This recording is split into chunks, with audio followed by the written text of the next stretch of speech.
Hi, welcome to Surviving Motherhood.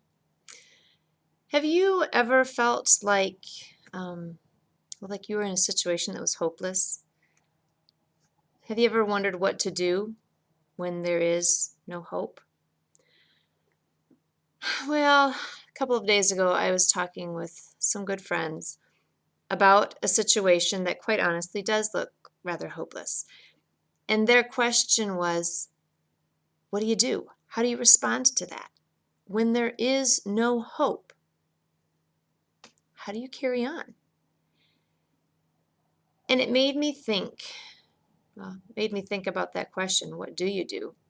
But it reminded me of a story that I'm guessing you might be a little familiar with. Do you remember a man in the Bible by the name of Abraham? You can find his story in Genesis. But there's something in Romans chapter 4, a little bit of a review of Abraham. And I think that'll give us the answer to our question. If you recall, well, you know what? I'm not even going to review it because this story will tell you. Beginning in verse 18 of Romans chapter 4, you'll find this. Against all hope, Abraham in hope believed, and so became the father of many nations, just as it had been said to him, so shall your offspring be. Without weakening in his faith, he faced the fact that his body was as good as dead, since he was about 100 years old, and that Sarah's womb was also dead.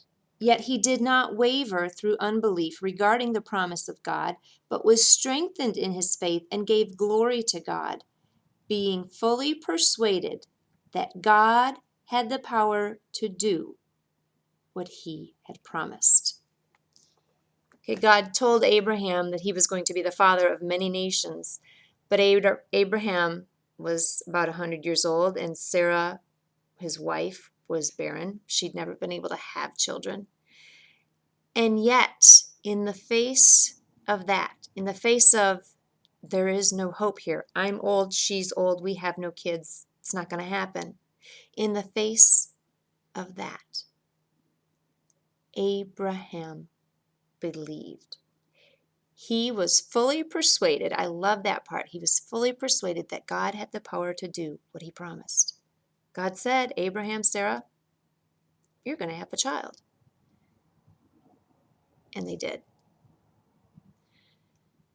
So when I think back to that conversation that I had with my two friends, when I think about the question, what do you do when there is no hope?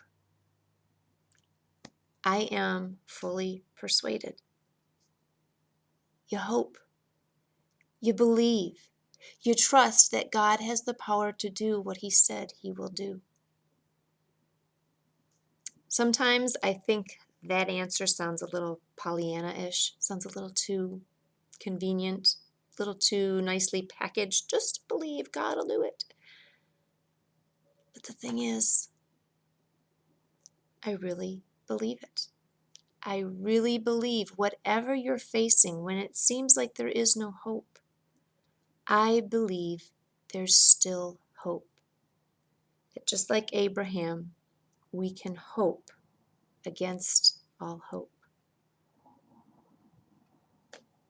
Not sure what you're facing today or why this message might be for you, but I trust that our Father can do. He has the power to do what he promised.